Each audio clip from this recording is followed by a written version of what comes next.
سوى العلم طريق للعلا، كل من ساروا عليه وصلوا. سنة الله وهدي الأنبياء، وبه عز الرعيل الأول.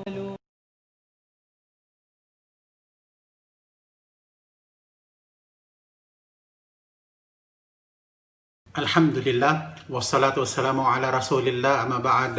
Mga kapatid, assalamualaikum warahmatullahi wabarakatuh. Alhamdulillah, dito tayo sa lesson 30 ng ating pinagaang Quran. Sa lesson na ito muli, nakapokus ang ating pag-aaral sa conjugation at ito ay continuation lamang sa lesson 29 na form number 5 na conjugation atin ang nakuha. Dito naman sa lesson na ito, ang tatalakayan natin ay form number 5 sa wiklam. Pero bago tayo magpatuloy, muli tutukan nating memoryahin ang mga vocabulary ng lesson na ito. Kalakip na dyan ang ilang vocabulary ng mga exercises natin at reading selection.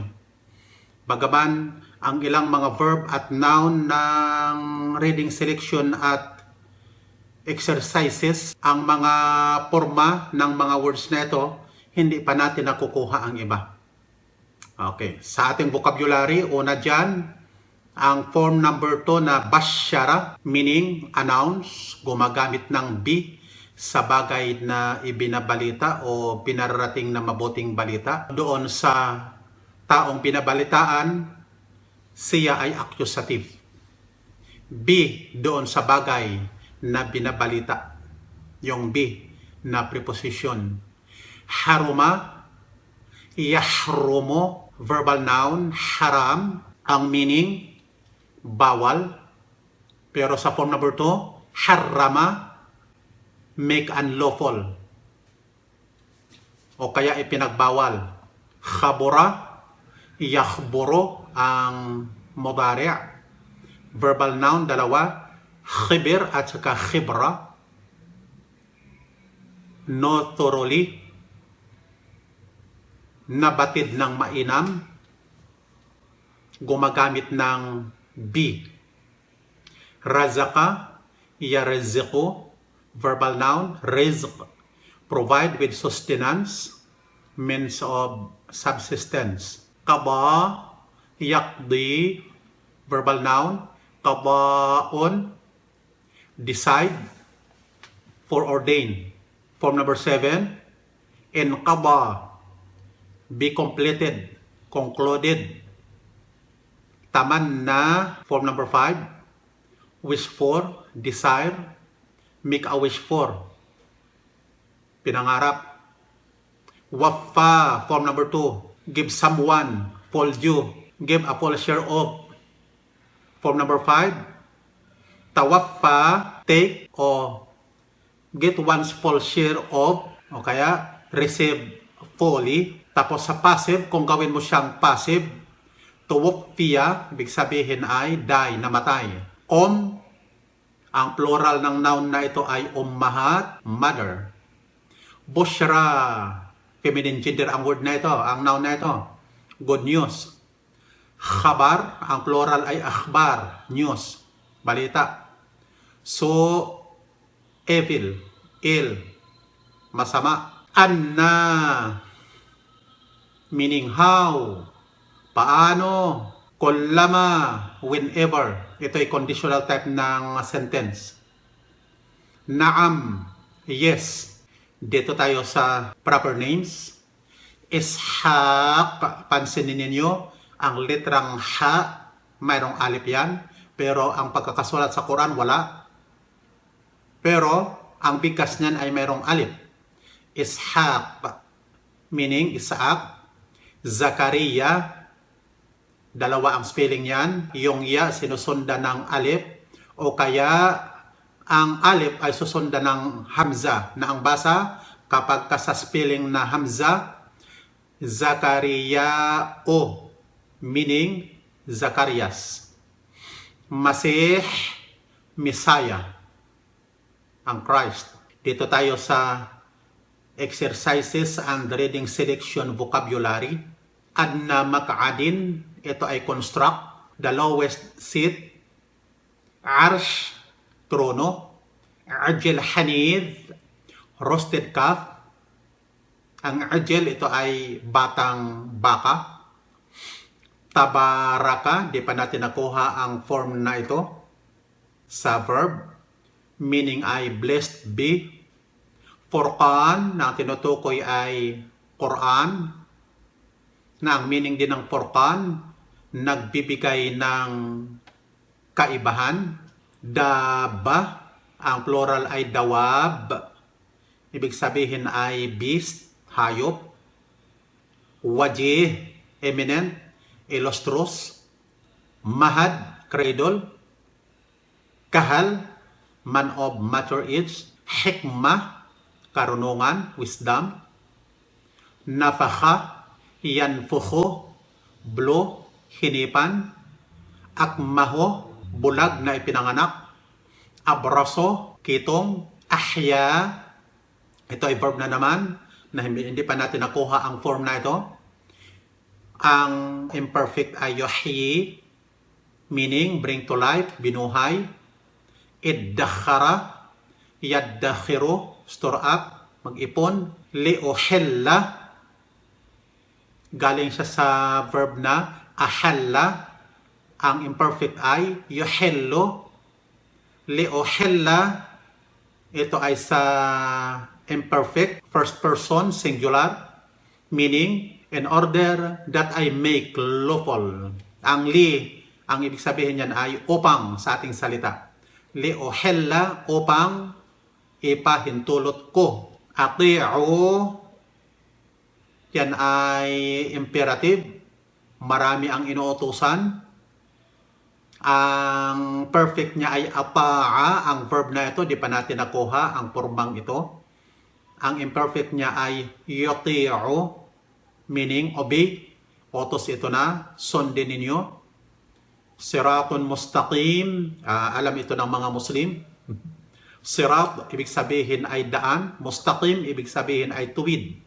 Tuwid na daan. Ang lesson na ito, continuation lamang sa lesson 29 sa tasrif o conjugation, pero nakapokus tayo sa form number 5 pa rin sa wiklam, na kung saan ang pattern nito, tapa'a. Ang gagamitin na kaagad natin dito, yung verb na tawaffa, yatawaffa, yatawaffa, yatawaffa, tawaffa, mutawaffin. Ang verbal noun, tawaffin. Ang passive, tuwaffiya, yutawaffa, yutawaffa, yutawaffa. Kung mapapansin ninyo, ilang mga dapat nyong pansinin, mga kapatid, sa wiklam form number 5 na ito, na ang perfect active sa pattern na rama na atin ang nakuha. Tapos sa ang perfect passive naman sa pattern na laqiya. Ngayon, ang imperfect niya, active at saka passive sa pattern na yalqa. Ngayon, kung mapansin ninyo, ang subjunctive, ang joseph, ang active at saka ang past participle ng form number 5 na ito, wiklam. Doon lang din siya sa form number 8 na atin ang nakuha. Pareho siya.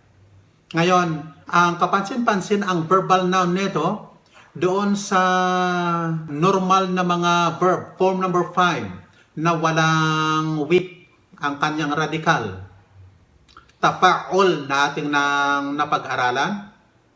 Tafa'ul, samantalang dito sa wiklam, tawaffin, tawaffin. Kagaya siya sa active participle para magkapareho. Tingnan nyo. Mutawaffin at saka ang verbal noun ay tawaffin. Ngayon, karagdagan sa wiklam pattern na ito ay ang intensive noun pattern na fa'al.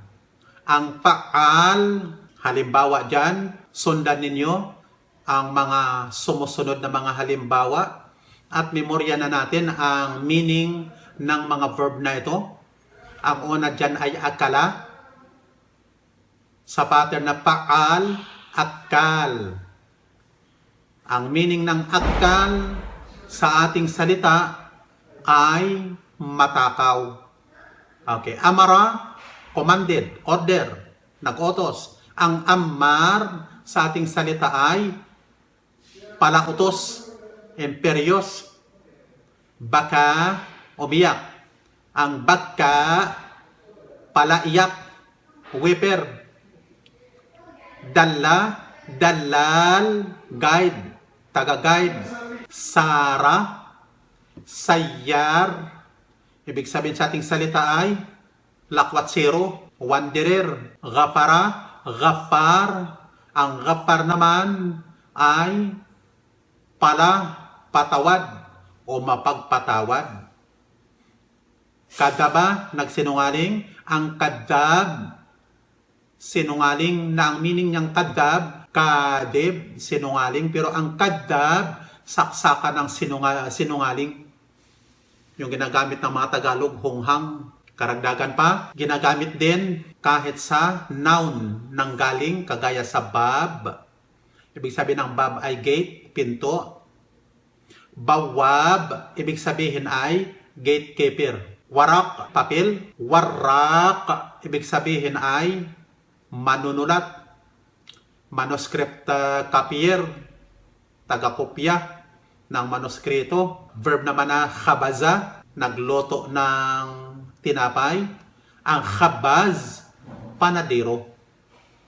Tabaka, ibig sabihin nagluto. Tabak, tagaluto. Cook. Kaya ang pattern na ito bilang karagdagan sa form number 5, siya ay katumbas ng active participle na fa'il na atin ang nakuha. Pero ang meaning nga lang ng fa'al, ikumpara sa fa'il, sa ating wika ay mayroong karagdagan na pala. Pala.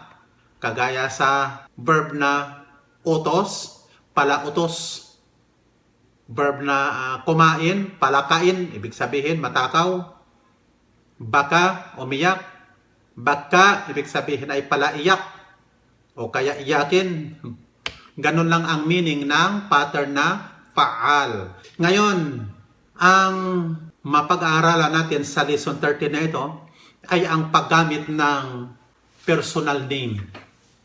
Ano ba ang kaugalian ng mga Arab noong unang panahon, before pa ang Islam, na siya pa ring inadapt hanggang sa ngayon na kaugalian ng nakararaming mga Muslim na mga bansa.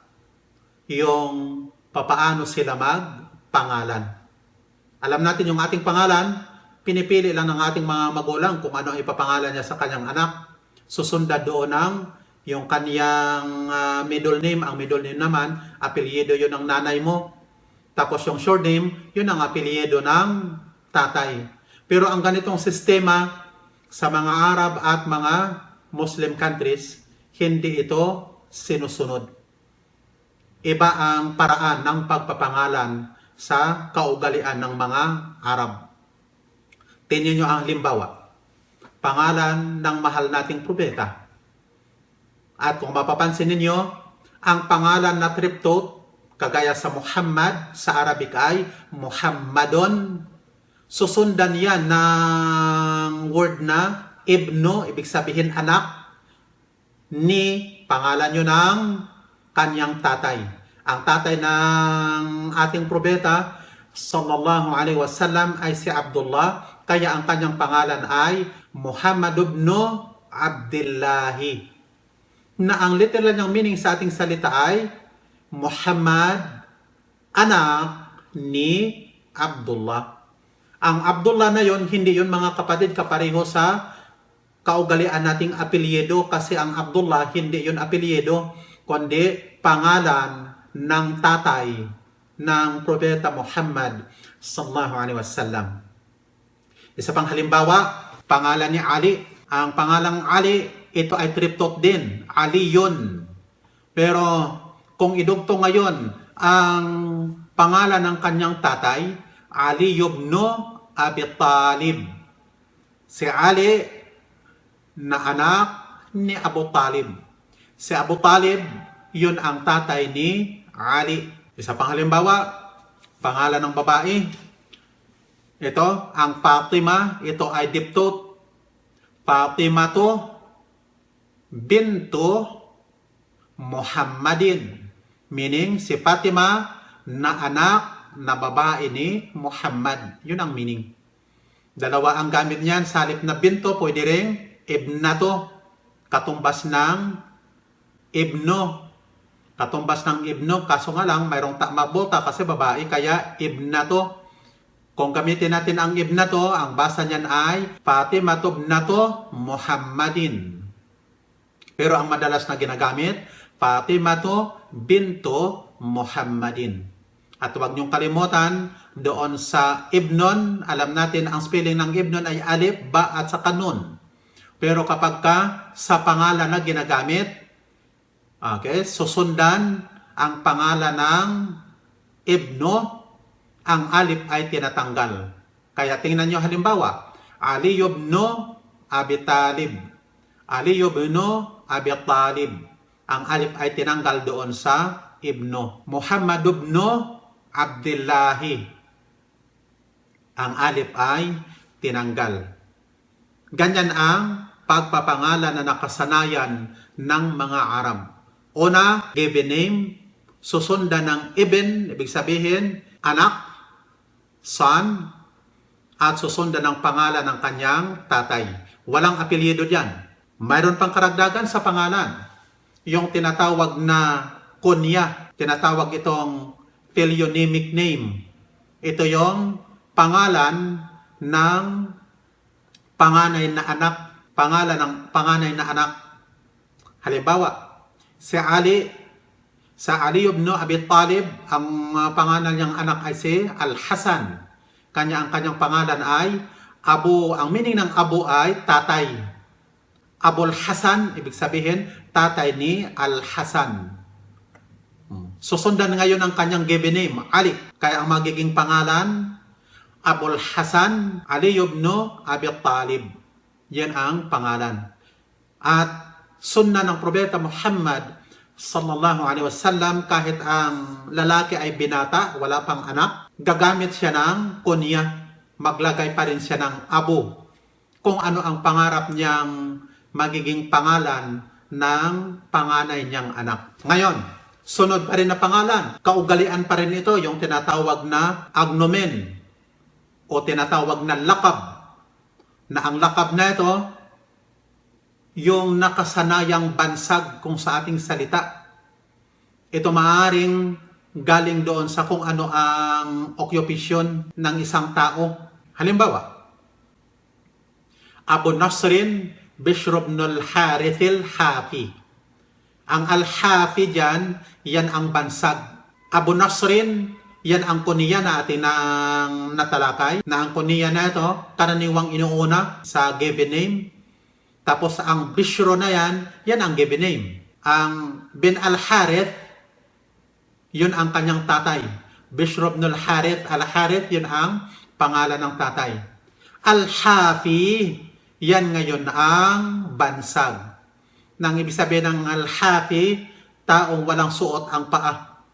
Nakayapak lang. Walang chinilas, walang sapatos. Sa panghalimbawa, Abu Bakr as-Siddiq. As-Siddiq, ang meaning ay the righteous. Ang Siddiq, isa pa sa kanyang meaning, makatotohanan.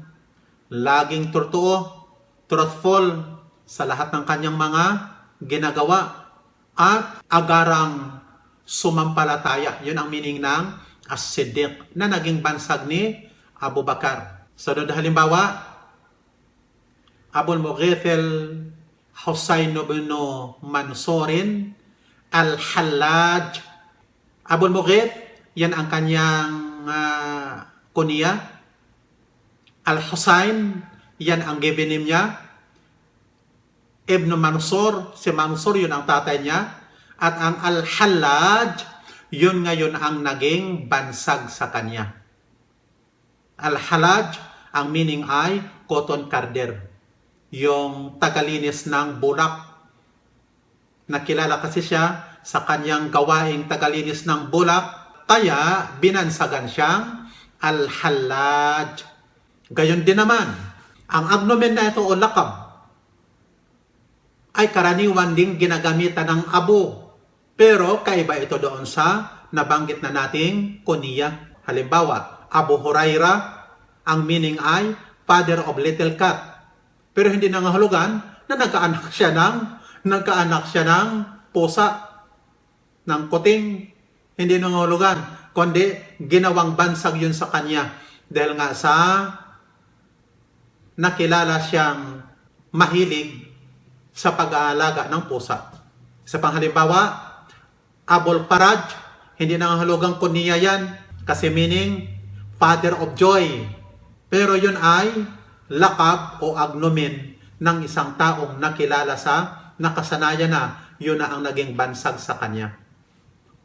Hanggang sa nakasanayan na ng marami sa mga Muslim, naging bansag nila ang Alauddin. Alauddin. Ang Alauddin, halimbawa sa pangalan yan, Alauddin Ali Shamsuddin Muhammad. Ang Alauddin, hindi yan ang kanyang given name, kundi yan ay lakab o bansag. May karagdagan pa yan, mga kapatid. Ito yung final part ng pangalan, ang nisbah o attributive, na kung saan dinadagdagan ng ya ang isang pangalan, na kung saan ang pangalan na ito maaaring nanggaling sa tribal o kaya dynastic affiliation ng isang tao.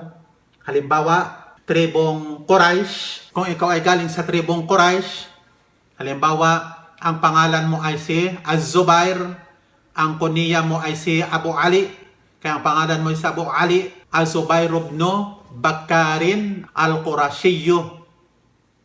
Al-Qurashiyo, yan ang nisba doon sa kanyang pinanggalingang tribo. O kaya, pangalawa, yung lugar na kanyang pinanggalingan. Halimbawa, Abu Ja'far Muhammad ibn Jarir bin Yazid al-Tabari. Ang last na yan, al-Tabari, galing yan sa pangalan ng lugar, Tabaristan. Kaya tinawag siyang al-Tabari. Kunyari ako, ang pangalan ko ay si Salman. Ang pangalan ng panganay kong anak ay si Muslihuddin. Ang pangalan ko ayon sa kultura ng mga Arab, at ito ang dapat sundin ng mga Muslim, Abu Muslihuddin Salman. Tapos sundan doon ng bin, kung sino ang pangalan ng tatay ko. Kung ang pangalan ng tatay ko ay si Salvador, Salman ibn Salvador. Ngayon, sa kaugalian ng mga Arab, mayroong attributive na pangalan, nisba na tinatawag. Halimbawa, galing ako sa bansang Pilipinas, ang ilalagay ko doon na final kong pangalan, Al-Filibini. Kaya ang kumpleto kong pangalan, Abu Muslihuddin Salman bin Salvador Al-Filibini.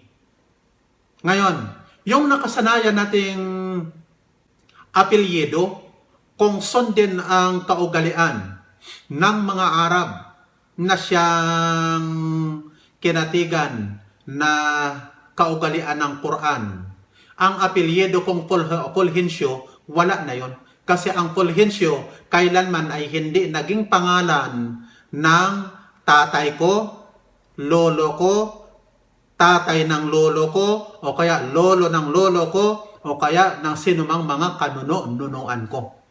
Alam natin lahat, ang apelyido sa atin, hindi yan naging pangalan ng alinman sa ating mga magulang. Tatay man, nanay man, lolo man, o yan ang ating mga kanuno-nunuan. At pwede niyong pag-aralan ang history ng tinatawag na surname o family name, apelyido. Ng apelyido, wala dito sa kultura ng mga Arab. Kung ang ibang buong kala, halimbawa si Muhammad daw, sallallahu alaihi wasallam, ang kanyang apelyido ay Abdullah. Ang Abdullah hindi apelyido, kundi pangalan. Given name yun ng kanyang tatay. Kaya tingnan ninyo ang magkaibang kaugalian sa pagbibigay o pag-a-adapt ng pangalan sa pangalang nakagisnan ng mga bansang hindi Muslim, kagaya sa Pilipinas, Amerika, yung mga bansa sa West, pareho ang kaugalian pag-a-adapt ng apelyido. Ang apelyido, ulitin ko, wala sa kultura ng mga Arab at mga bansang mga Muslim. Na kung kaya, doon sa mga nagbibigay ng patwa patungkol sa apelyido, tandaan ninyo, ang word na apelyido ayon sa kaugalian ng mga kupar na mga bansa kagaya sa Pilipinas, wala sa Quran at Sunnah. Sa pangalan, sa kultura ng mga Arab, ang mga tao, di ba napakahaba ng kanilang pangalan? Mayroong kunya, mayroong given name, mayroong pangalan ng tatay, pati yung lolo, sinasama pa yon. Susundan ng lolo yung bansag. Yung bansag, kung paano ka nakilala sa kung bakit ka binansagan. At ang final, yung lugar na iyong pinanggalingan o kaya yung tribe na iyong pinanggalingan. Sa mga pangalang yan, maaaring makikilala ang nag-iisang tao. Maaaring ako ay makilala sa pangalang Abu Muslihuddin, o kaya makilala din ako sa pangalang Salman, o kaya makilala ako sa pangalang Ibno Salvador, o kaya Ibno kung ano yung pangalan ng lolo ko, at saka maaaring makilala ako doon sa bansag kung ano yung occupation ko. Halimbawa niyan, itong pangalan na ito na napakahaba, lalabas na hahaba talaga. Abul Faraj Muhammad ibn Abi Yaquba bin Ishaq an-Nadim al-Waraqul Baghdadiyu. Ang Abul Faraj, pwede siya makilala sa Abul Faraj. Nang Abul Faraj, yan hindi ibig sabihin na ang Al-Faraj, yun ang pangalan ng kanyang anak. Yan ay bansag. Tapos ang given name niya ay Muhammad, na ang pangalan ng kanyang tatay ay si Abu Yaqub. At ang pangalan naman ng tatay ni Abu Yaqub, ibig sabihin na ang lolo ni Muhammad ay si Ishaq, na ang si Yaqub at saka si Ishaq na ito, maaring nakilala sa bansag na Nadim. Nadim. Ang Nadim, bansag siya. Ang meaning ng Nadim, yung matalik na kaibigan, palaging kasama, na tumutukoyan na ang taong ito, maaring si Ishaq o kaya si Abu Yaqub, nakilala sila sa bansag na Nadim kasi sila ay kilala maari na laging kasama ng isang sikat na tao, maari ng isang amir o kaya ng isang khalifa. Tapos ang isa pang bansag na Al-Warraq, na maaring Al-Warraq na yan ay maaring si Ishaq at saka si Yaqub at maaring si Muhammad ay Al-Warraq. Nang isang sabihin ng Al-Warraq, taga-kopya ng manuskrito. Al-Baghdadi naman, ito yung nisba, ng ibig sabihin, lugar na kanyang pinanggalingan, Baghdad. Dadako na po tayo sa ating exercises. Exercise A, read and translate hanggang 13. Exercise B, translate into Arabic. Hanggang 5 lang yan. At sa ating reading selection, sikapin po ninyo mga kapatid na memoryahing maigi kahit hindi pa natin napag-aralan ang ibang form ng mga words dito sa vocabulary ng ating reading selection. At inshallah sa pagbabasa, mababasa mo ng tamang mga vowels at maunawaan mo ang kahulugan kung namemorya mo ang kahulugan ng mga vocabularies. Subhanakallahumma wa bihamdik, asyhadu an la ilaha illa ant, astaghfiruka wa atubu ilaik. Wassalamu alaikum warahmatullahi wabarakatuh.